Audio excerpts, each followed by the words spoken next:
Danger recognized, danger averted. New acquaintances can be refreshing and very gratifying for our social life. Making new contacts doesn't come easily to everyone. On the other hand, those who find it easy to make new friends sometimes face a different problem. Not all people come into our lives to enrich them. Some are in it exclusively for themselves, and any means of achieving their goal will do. Whether you have money, good connections, or unique skills, the likelihood that someone just wants to profit from your friendship is unfortunately quite high. We'll show you 10 early signs you can spot fake friends in today's video. If you like our videos, feel free to support us with a thumbs up, subscribe to Psychology in Mind, activate the bell for notifications, and get excited for new videos uploaded every day. Number 1. They don't keep their promises.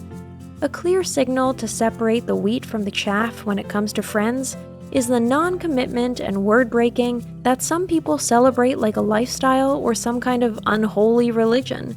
Think of the acquaintance who says, "Let's do lunch," or "I'll call you," and never calls. Not having to commit oneself seems to be a new trend that heralds a veritable age of non-commitment. If you can't count on your supposed friends, you probably don't have any real ones to speak of. Number 2, your success is belittled and talked down. Real friends share everything: joy, sorrow, success, and failure. Anyone who can't genuinely rejoice with you when things are going well and you're on track for success doesn't mean well by you.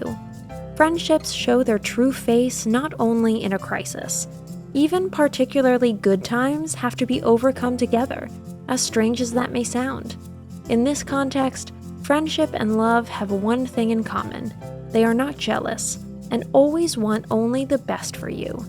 Envy, resentment, and jealousy are not quality characteristics for lasting interpersonal relationships. Number 3, in the presence of others, they suddenly behave differently. False friends are usually also people who have rehearsed and prepared a different role for each audience. They behave in a decidedly accommodating and submissive manner toward people from whom they hope to benefit. The bartender or waitress, on the other hand, experience a completely different demeanor. Caution is also required with people who change sides of the street when old acquaintances recognize them, or who want to disappear into oblivion when ghosts from the past suddenly become very real at the next table. Even on the phone, they change their tone of voice and choice of words depending on who is talking to them on the other end of the line. Number 4, they speak badly about their fellow human beings. We can tell the character of people by their actions, but also by their words. Those who start complaining to you about their friends, acquaintances, or colleagues and don't leave a good mark on their environment will sooner or later do the same to other people about you. Bad-mouthing your fellow man is a highly questionable trait that should set all your alarm bells ringing. By the way, this behavior should also make you think twice about a new love. Anyone who doesn't have a good word for his or her ex is probably not half as innocent of the breakup as she or he would have you believe. Number 5, you're constantly being asked for favors. A new friendship, like any relationship, is based on give and take. When that balance gets out of whack, one part of that arrangement is just the payer. So if you're being asked for money, help, intervention, or a favor conspicuously often, be on guard. Someone is using you as a very personal service provider, but doesn't see a real friend in you.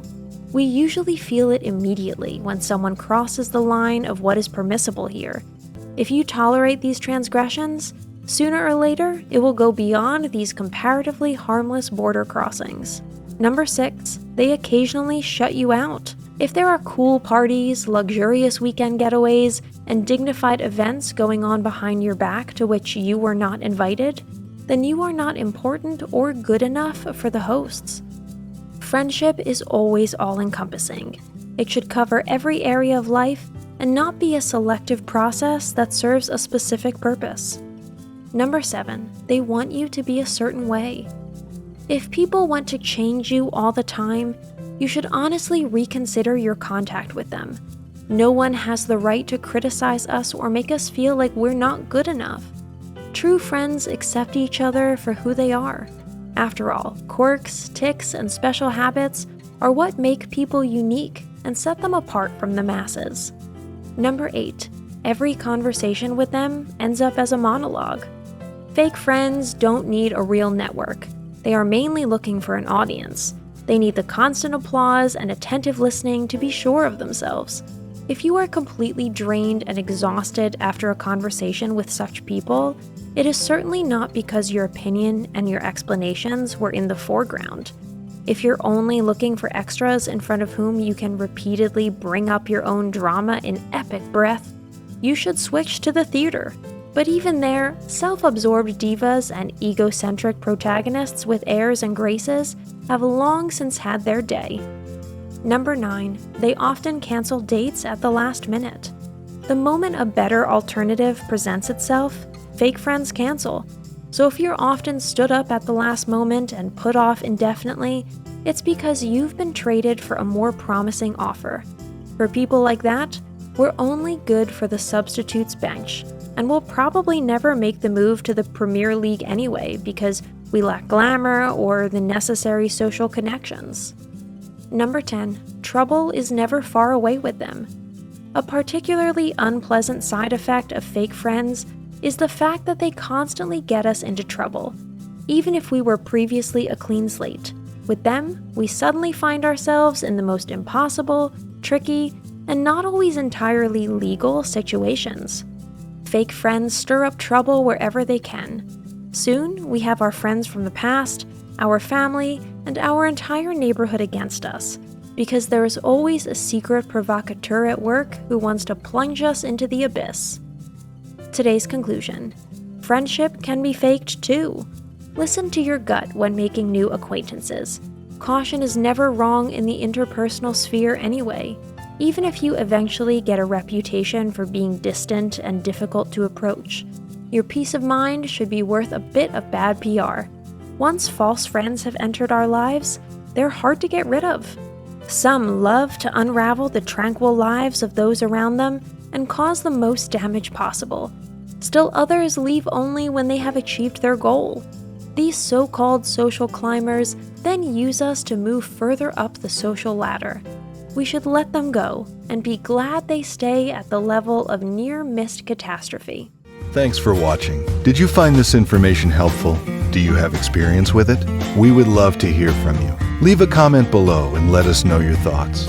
For more resources about mental health, self-improvement, and psychology, visit our website. You'll find the link in the video description where you can also connect with us on social media and sign up for our email list. Take care of yourself and have a beautiful day.